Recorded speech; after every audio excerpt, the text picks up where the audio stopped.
Yo, good morning. Welcome to today's episode of Tristan Take Video. Today is Friday. It's my last full day in Andorra, and I think I'm going to go out for a little bike ride.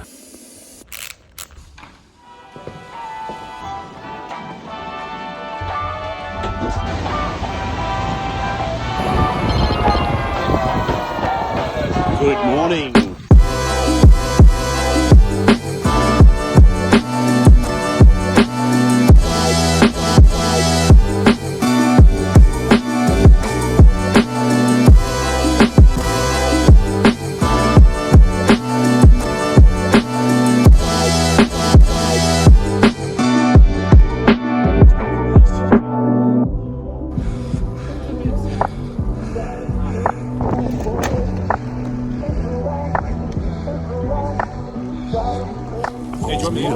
Yeah, let's have you in it. Why not? Alrighty, bon dia, and welcome to today's episode of Tristan Take Video. This morning I'm riding with Ben O'Connor. You might know him from such grand tours as the Giro d'Italia and the Tour de France. And we're also riding with someone who hasn't been on the vlog before, young Australian Jack Hindley. You may also know him from a Giro d'Italia. Today we're going up a climb called... What is this climb called? I think it's called just the town, Bescaran. This is Bescaran. Let's just call it the Col de Bescaran. We started this morning in some pretty kind of cloudy, wintry conditions and rode down the valley of Andorra, through the border into Spain, more specifically Catalonia, then down to Liceu. We headed kind of east, and now we're going up this climb of Bescaran in the sunshine. Today we've got on the menu maybe like 4 hours or something. We're kind of just making it up. Yes. For you at the moment, you're sort of just tapping around. Yeah, I'm pretty much doing nothing hard. I did a couple big gear, oh my god. Big gear stuff, but like very low, very easy. It's November. Low watts. Everyone takes their approach differently.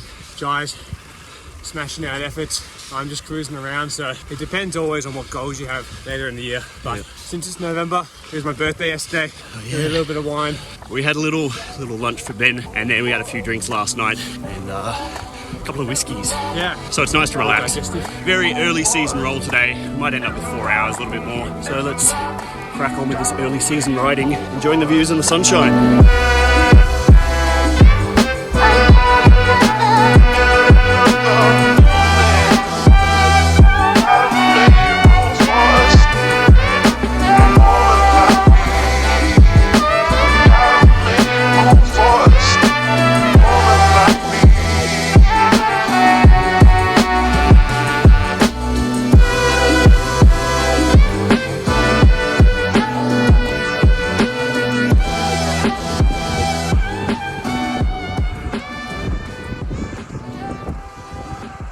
So it's coming up to the end of 2021. Literally exactly 12 months ago, I was up in Andorra, and on the 31st of December, so the last day of 2020, Ben and I rode up this climb. It's amazing how far things have come in a full 12 months. We were talking about this last night. This time last year, Ben was just coming back from a broken collarbone that happened on the mountain bike. So this was one of our first rides back outside. You had no idea what 2020 would hold. How crazy has it been for you? Yeah, it's a little bit, it's just a big change in demeanor and in expectations now, and we always dream and hope for success. To actually find it is for me special.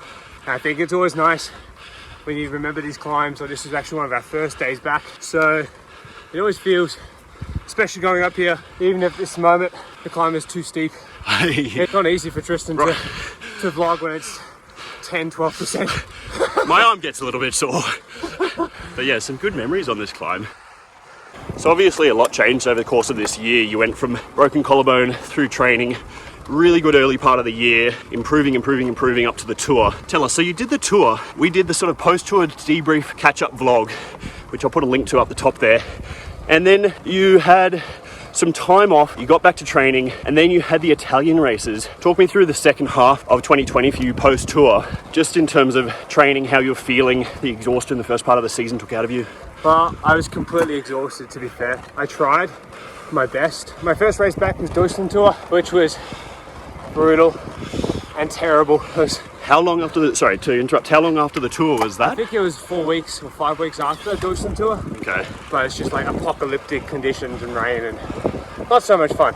I did Luxembourg after this, and actually I started to be really excited and really keen because I felt like I'd found the trajectory to October, I felt like it was always going to keep improving. And it was a really fun race with the boys, and to be back with Bob Youngles, he's a mate in the team, and You get along with him it was real nice well. to see him back racing after he had a shocking year. So I was super happy to see him. And then I just crashed.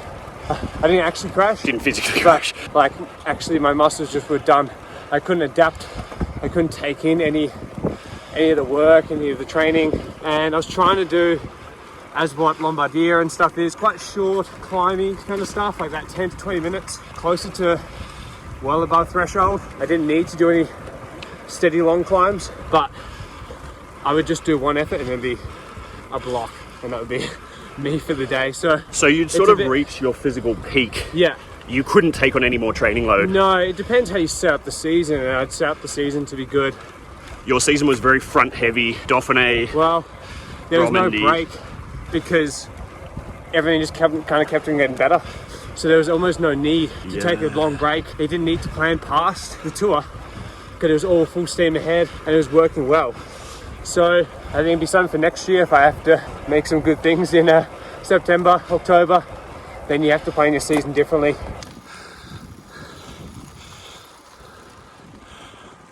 Okay, so sort of September you started feeling it, and then October you had the Italian one-day races, and you were aiming for Lombardia. Yeah. And then your body wasn't adapting, you weren't taking on the training properly, even though I remember you saying you were mentally motivated. Yeah, there's nothing wrong with the mental capacity. I was, for sure you take all the fatigue from the tour, but I was ready.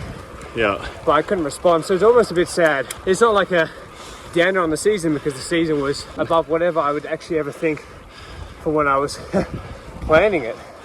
But it's a shame to have ended just being a bit like cooked. Yeah. But I think it's normal, and in a way actually it probably helps you keep down to earth and know you can't do it all. Yeah. I've made so many strides and steps. It makes you realize that you can't just do everything. It takes time, and you can only look back at guys in the past, let's say Froome or Geraint or Richie. I don't think I've ever seen them good in September or October. Actually October, since September though. So your focus is all early season. Yeah. And then you kind of go, all right, let me see how long I can ride this form for, train up a bit for like September, October. And if it doesn't go well, you've had the successful season so far. I think I'm a stage racing man, so I prefer that kind of racing. Yeah. So although I might love Italy and it might suit you, I also prefer doing stage races instead.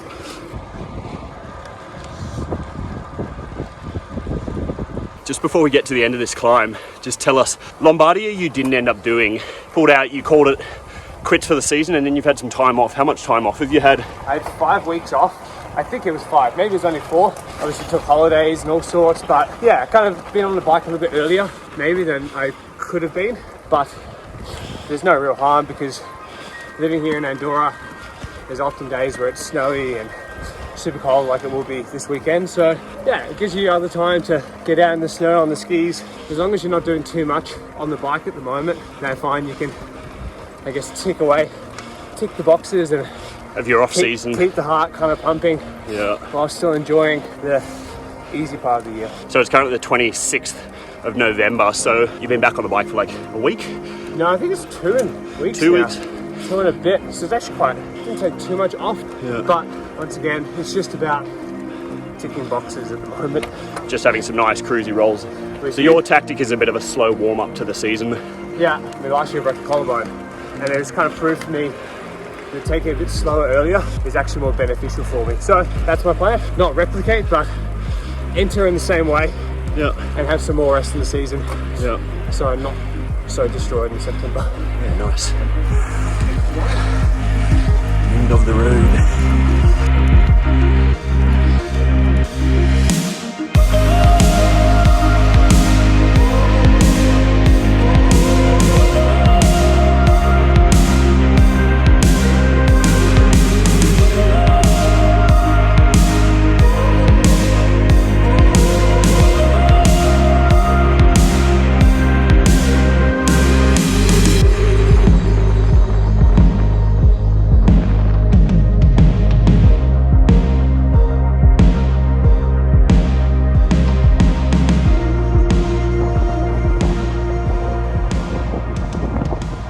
So that's the Col de Bescaran out the way. Really nice climb up there. We've got some beautiful weather. Today's ride, I kind of haven't got anything specific planned, but I wanted to do a big one because it's my last day in Andorra. I'm going to do a bunch of climbs, have a chat with Jai, have a chat with Ben, and keep enjoying this weather before we head back to Girona tomorrow.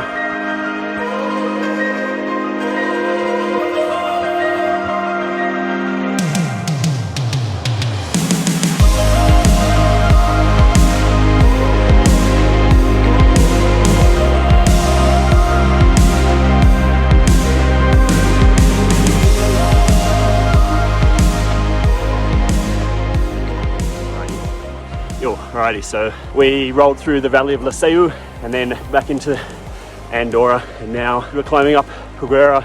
This climb is 12 k's all the way to the top. I don't know how far we'll go. Jai's DR2 has actually died. Just like my legs. Yeah, it's early season, it's alright. My one chance to keep up. Tell me, obviously you had a pretty damn good result last year, coming second at the Giro. You wore the pink jersey for a day, and Tao pumped you in. No. Tell us then this year, a bit of a different year for you. Talk us through sort of the early part of the year. Everything, all the training went well, just everything else was just a nightmare basically. Illness, crashes, saddle sore, collarbone. So just went from not having a serious injury like my whole career to just everything happening this year, which was pretty shit. So you were saying like kind of high to a low, like last year you were doing your best numbers ever before the Giro, and then this year, bit of a shit year. You had the saddle sore issue that took you out for quite a while. Yeah. Got back into it for, what was the collarbone day? Basically just crashed in Czechoslovakia, day one, like chain slipped off, ate shit, and then broken collarbone. That was season done, wrapped up in a nice little package. Yeah. But then you got off the bike quite early and you got on the bike quite early, and now you're back to training. 2022, you got a change in team heading to Bora. Now that's pretty exciting. Yeah, super motivating actually. Like just have like a fresh environment, new kit, new teammates, new coach. Yeah, basically just pushing the reset button. So looking forward to it. But yeah, I mean at the same time, like I was at Sunweb for 3 years in DSM this year, so 4 years in the same setup, and yeah, I mean they've given you quite a lot. Yeah, for sure. For me it was like the perfect environment to turn pro in and develop and receive opportunities that I might not have gotten in other teams. So yeah, for me it was like the perfect team actually to start my career. But you know, I think change is healthy, and just looking forward to cracking on with it in 2022. So then for 2022, just talk us through the aims. Obviously you had a very good Giro result, and I guess the aim will be GC now. Are you sort of still looking at Grand Tours, or are you looking at shorter races? Basically just need to improve everything, I think. Like also want to just get better at one-day racing, 1 week, stage races. But yeah, I do really just prefer 3 weeks Grand Tour racing. I just really like the style and everything that comes with it. You're obviously pretty reasonable at it.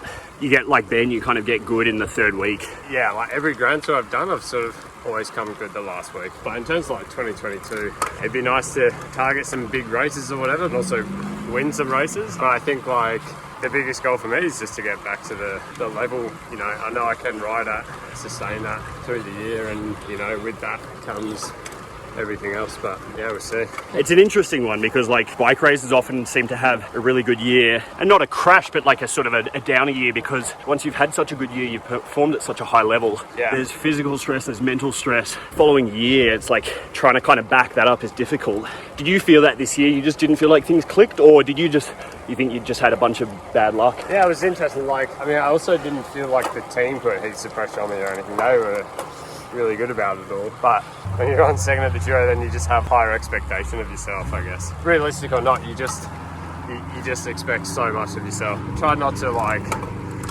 stress myself out or anything like that. And then yeah, in the end, the year just turned out how it did. You know, all that stuff was really out of my control, you know, with illness and fucking crashes and this saddle sort of thing. So at the end of the day, like I said, I've also been extremely like fortunate to come this far into my career without serious injury or anything like that. It's got to happen at some point. Really. What is the saying? Like, there are 2 types of cyclists, those who have crashed and those who are yet to crash. Yeah, exactly. So it's just one of those things. You're always going to have good years, you're always going to have shit years.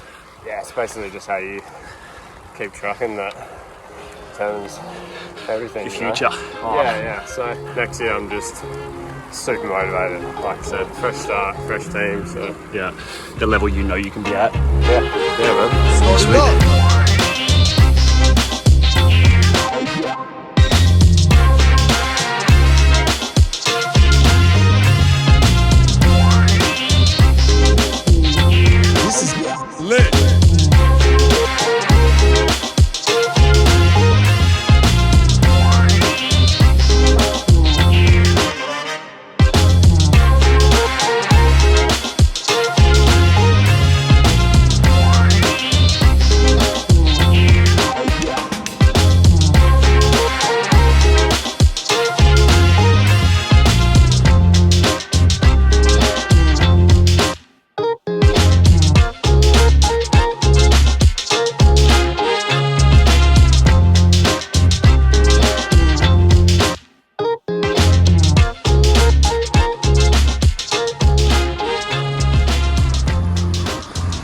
Alright, so we just said bye to Jai, who's going home. He just wanted to do, I think, 3.5 hours. Just had a little stop at the bakery, grabbed something to eat. A little bit of motivation, I think.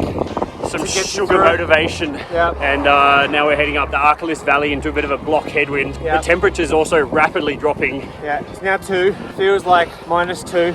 Gloves on. Snow is coming tomorrow. Sun's still out though, so enjoying it. An easier place to train. I was just kind of really love training here. I went to the field.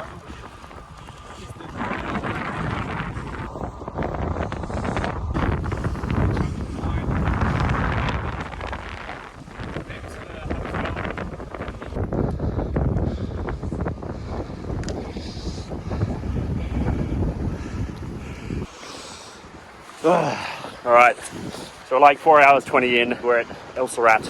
El Serrat? Yep, that's right. Oh, yeah. You can tell the wind's coming in. It's getting real cold. Like the weather's going to come in, so it's going to start snowing tomorrow. It's been predicted snow all week, and it kind of has come a little bit, not as much as we thought, but I don't mind the delay. It means we've got the hours in.